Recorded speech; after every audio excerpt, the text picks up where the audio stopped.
Good morning दोस्तों। आज हम फनेटिक्स का टॉपिक शुरू करेंगे, है ना।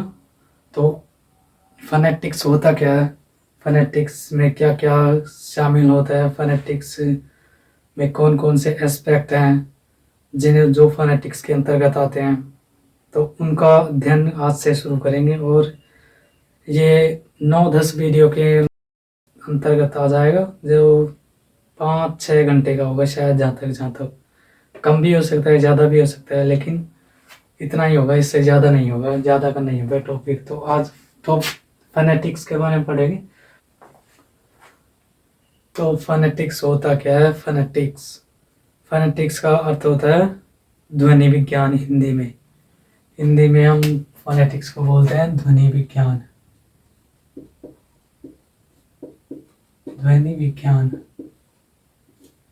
यानी कि हम जब भाषा का उच्चारण करते हैं तो ध्वनि निकालते हैं, तो उन ध्वनियों का अध्ययन फनेटिक्स होता है। The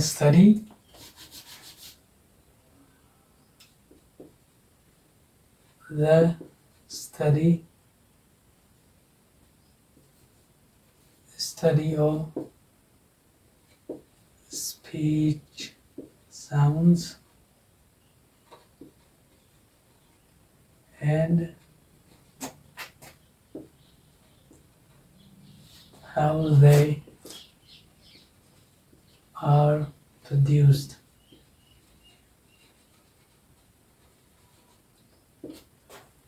Phonetics की परिभाषा बोल सकते हैं हम, the study of speech sounds and how they are produced. यानी कि हम जो भाषा बोलते हैं, जो हम भाषा बोलते समय वाक् ध्वनियों का उच्चारण करते हैं, तो उनका अध्ययन और वो किस प्रकार से सरित होती हैं, प्रोड्यूस होती है, हमारे मुंह से निकलती है, किस प्रकार से उनका उच्चारण किया जाता है, और वो स्पीच साउंड किस तरह से हमारे मुंह से निकलती है, किस प्रकार से उत्पन्न होती है।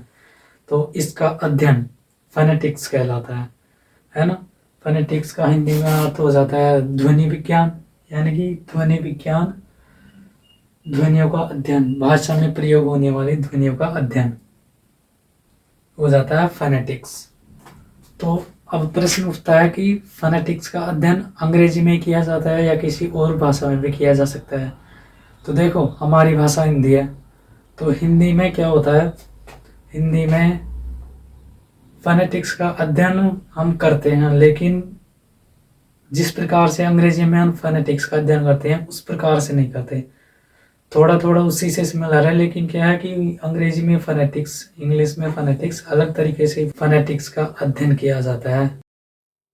अब प्रश्न उठता है कि why do we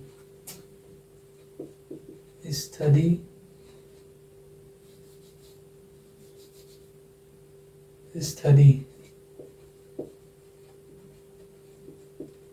phonetics in the English language। अब प्रश्न उठता है कि why do we study phonetics in the English language. हम अंग्रेजी भाषा में फनेटिक्स का अध्ययन क्यों करते हैं। अब क्या है कि फनेटिक्स का अध्ययन, अगर आपकी लैंग्वेज इंग्लिश है, फर्स्ट लैंग्वेज, यानी कि आपकी मातृभाषा अंग्रेजी है, तो फनेटिक्स का अध्ययन उतना ज़रूरी नहीं होता। लेकिन अगर सेकंड लैंग्वेज के रूप में आप अंग्रेजी को उच्चारित करना चाहते हो, तो फनेटिक्स का अध्ययन ज़रूरी हो जाता है, क्योंकि अब फनेटिक्स का अध्ययन करके हम एक नेटिव एक्सेंट, यानी कि जो वहाँ के अंग्रेज लोग हैं उनकी जैसी भाषा बोल सकते हैं हम।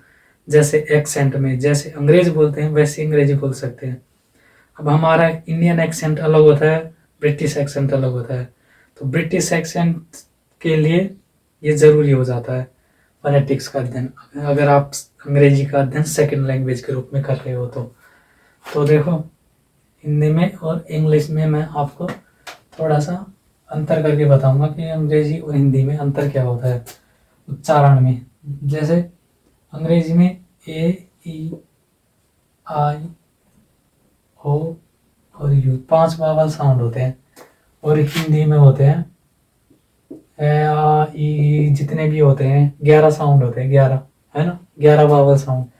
तो अगर आप हिंदी में ये राम है तो है ना, ये कृष्णा, है ना, ये साउंड आ की साउंड आ रही है ना। तो और कौन से शब्द हो गए?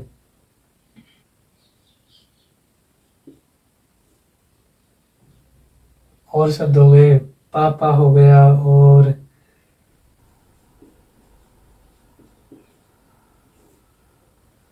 प्रसाद हो गया। अब देखो, और इसमें देखो BLACK।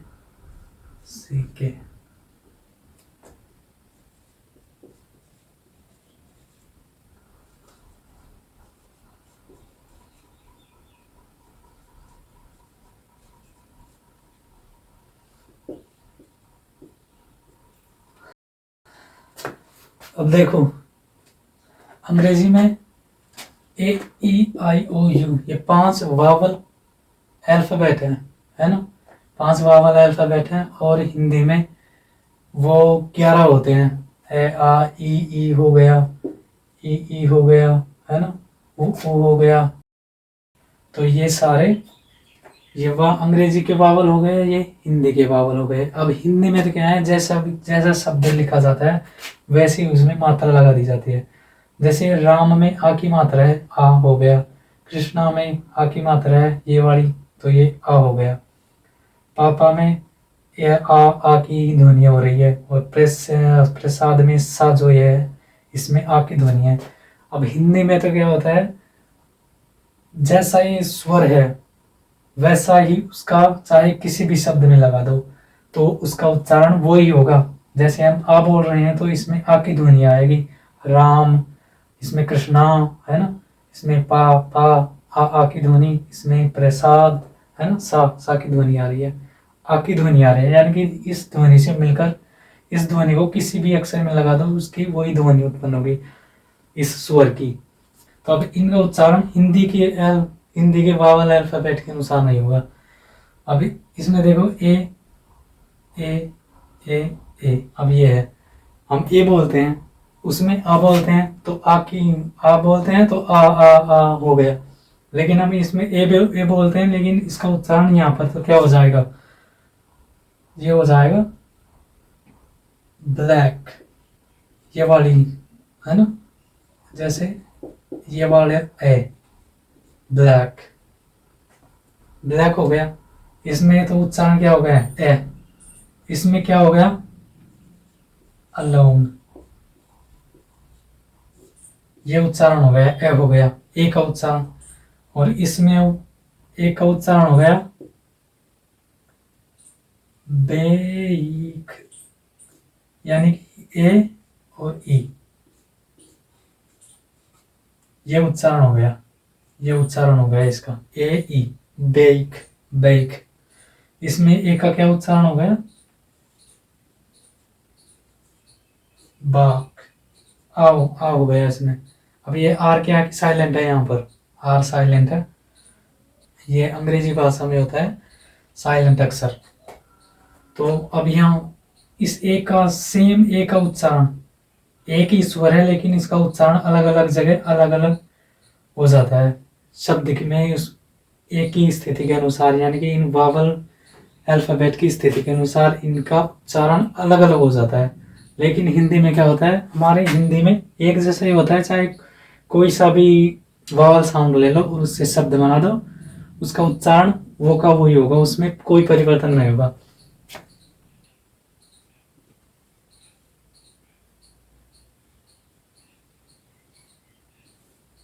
किशन बना दिया, ई में, है ना, ई, ये वाली ई हो गई, इसमें इसका उच्चारण ई होगा।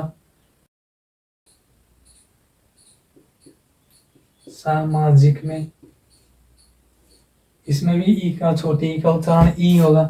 यानी कि इसमें हिंदी में अगर किसी भी अल्फाबेट की किसी भी कॉन्सोनेंट अल्फाबेट के वावल अल्फाबेट लगाते हैं तो उसका उच्चारण जो दिखाई दे रहा है उसके अनुसार ही हो जाता है।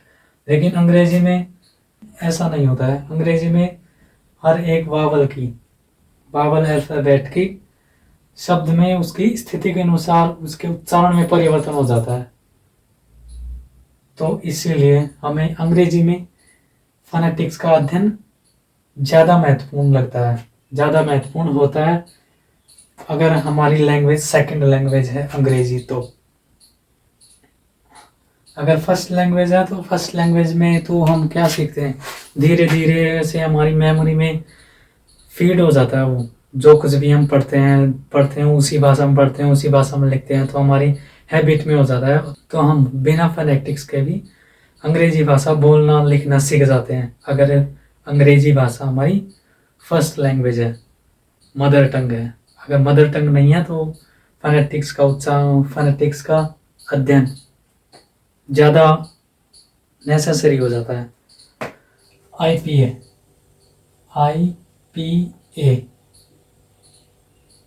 इसका अर्थ होता है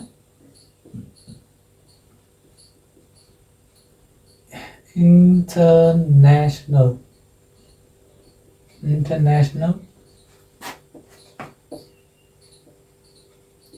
फोनेटिक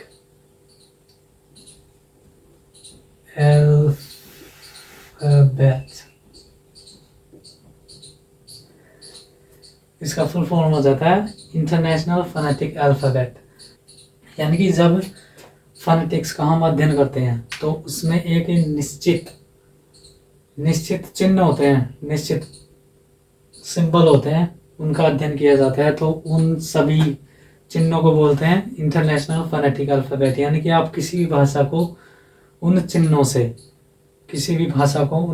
से लिख सकते हो और उनका उच्चारण आप नेटिव लैंग्वेज की तरह कर सकते हो।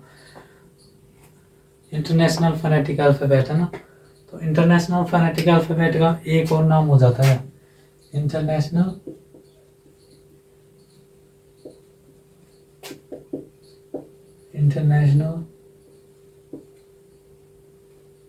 फोनेटिक एसोसिएशन, ये हो जाता है। जो इंटरनेशनल फोनेटिक एसोसिएशन है इसका स्थापना हुई थी शायद 1886 में, लेकिन बाद में पहले इसका नाम कुछ और था, बाद में इसका नाम परिवर्तन करके इंटरनेशनल फोनेटिक एसोसिएशन कर दिया गया। और ये जो फोनेटिक एसोसिएशन है इसका मुख्यालय लंदन में है। इसकी स्थापना करी थी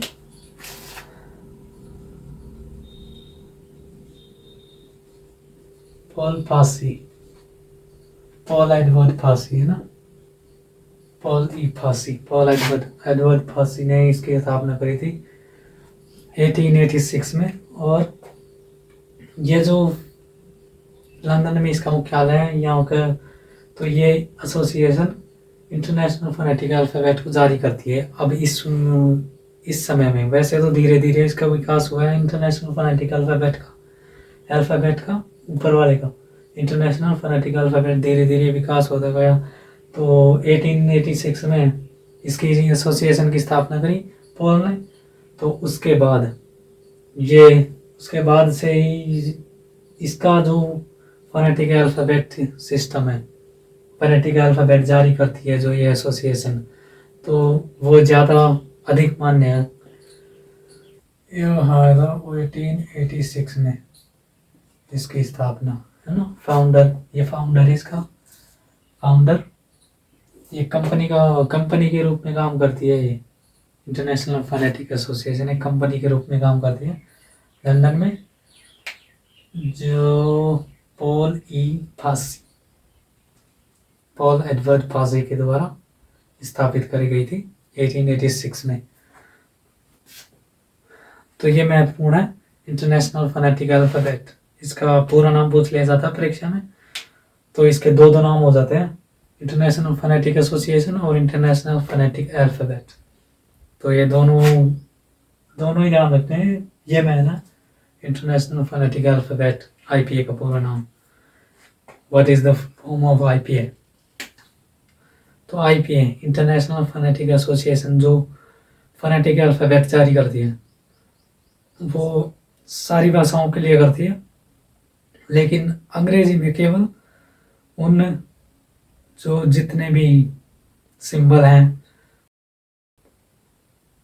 उनमें से केवल 44 ही काम में लिए जाते हैं अंग्रेजी भाषा में।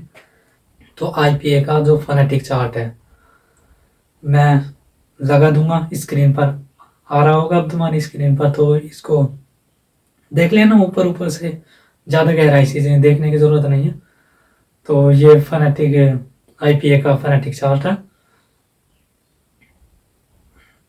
इसमें जो भी सिंबल दे रखे हैं वो इंटरनेशनल फोनेटिक एसोसिएशन जारी करता है, और अंग्रेजी में केवल इसमें से 44 सिंबल ही काम में लिए जाते हैं। तो फोनेटिक्स क्या होता है? ध्वनि विज्ञान। ध्वनि विज्ञान किसका? अंग्रेजी का भी होता है, हिंदी का भी होता है। फोनेटिक्स का अर्थ हो जाए ध्वनि विज्ञान हिंदी में।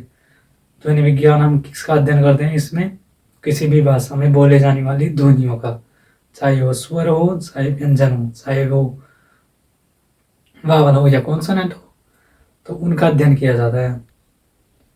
वाक्य ध्वनियों का अध्ययन और वह किस प्रकार उच्चारित होती है इसका अध्ययन किया जाता है, उसे फोनेटिक्स बोला जाता है, फोनेटिक्स बोल दिया जाता है।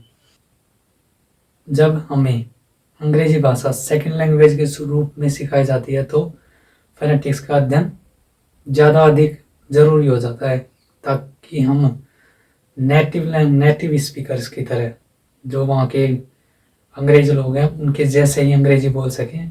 तो इसलिए फोनेटिक्स का अध्ययन ज़रूरी हो जाता है, क्योंकि जब अंग्रेजी शब्द में अल्फ़ाबेट लगता है, स्वर अल्फ़ाबेट, वावल अल्फ़ाबेट, तो वो अपनी स्थिति के अनुसार वर्ड में अपनी पोजीशन के अनुसार अपना उच्चारण बदल देता है। अब एक वीडियो जो अंत की वीडियो है उसको देखना, वो केवल उनके लिए है जो अंग्रेजी ब्रिटिश एक्सेंट में इंग्लिश बोलना चाहते हैं, तो उनको प्रैक्टिस करनी पड़ेगी। जो भी वो कितने हैं 20 तो वावल्स और 24 कॉन्सोनेंट है, तो उनकी प्रैक्टिस करनी पड़ेगी। तो उसकी प्रैक्टिस के लिए किस प्रकार से उच्चारण किया जाता है, ब्रिटिश एक्सेंट में उनको किस प्रकार से उच्चारित किया जाता है, तो उसका वीडियो मैं डिटेल से बनाऊंगा। हालांकि मेरा मुंह तो नहीं दिखेगा, लेकिन मैंने जिससे सीखा है उसके वीडियो को मैं एडिट करके और उसको एक्सप्लेन करके कि किस प्रकार से वो उच्चारित हो रहा है, कहाँ से उसका ध्वनि आ रही है, कौन सी बाधा उत्पन्न हो रही है उसके उच्चारण करने में, तब जाकर वो उसके जैसे उच्चारण होगा, इंग्लिश एक्सेंट के, ब्रिटिश एक्सेंट के जैसा, ब्रिटिश एक्सेंट के जैसा उच्चारित होगा, है ना। तो ब्रिटिश एक्सेंट में अगर कोई भी अंग्रेजी बोलना सीखना चाहता हो तो उसके लिए वो वीडियो होगी, बाकी तो देखना भी मत उसको, क्योंकि उसके लिए कोई काम की नहीं होगी। और जहाँ तक मेरे को पता है कि तुम लोगों में से 1% भी नहीं होगी शायद जो ब्रिटिश एक्सेंट में बोलना चाहते होंगे, क्योंकि ब्रिटिश एक्सेंट बहुत कठिन है। अगर सीखना चाहते हो तो अगर लगातार सीखोगे, रोजाना कम से कम 2-3 घंटे प्रैक्टिस करोगे, तो 2-3 महीने में ब्रिटिश एक्सेंट आ जाता है, कोई ज़्यादा बड़ी बात भी नहीं है। लेकिन अगर रेगुलर प्रैक्टिस नहीं करोगे तो मुश्किल है। तो उस वीडियो को, वो वीडियो केवल उन्हीं के लिए जो ब्रिटिश एक्सेंट बोलना चाहते होंगे। अब जो भी विद्यार्थी BA में है तो उनके लिए कौन कौन से वीडियो में ये बता देता हूँ। उनके लिए हैं वावल साउंड्स और कॉन्सोनेंट साउंड्स के सिंबल वाले जो वीडियो हैं, उनका कैटेगराइजेशन वाले नहीं, केवल सिंबल वाले। और काम पड़ेगा वीडियो जिसमें फोनेटिक ट्रांसक्रिप्शन लिखा हुआ है, देख लेना, मैं थंबनेल में लगा दूंगा, थंबनेल में या नीचे जो भी टाइटल होगा उसमें लगा दूंगा मैं फोनेटिक ट्रांसक्रिप्शन वाला वीडियो। फोनीम और सिलेबल का भी मैंने थोड़ा सा पोर्शन दिया हुआ है, तो उसको हटाना हो तो हटा देना, और नहीं हटाना हो, देखना चाहते हो तो देख लेना। और जो भी वर्ड एक्सेंट की बात है, वर्ड एक्सेंट का तुम्हारे लिए ऑप्शनल है। तुम अगर वर्ड एक्सेंट के वीडियो देखोगे तो उनसे थोड़ी मदद मिल जाएगी फोनेटिक ट्रांसक्रिप्शन में सिलेबल को अलग करने की, कौन सा सिलेबल पर वर्ड एक्सेंट आएगा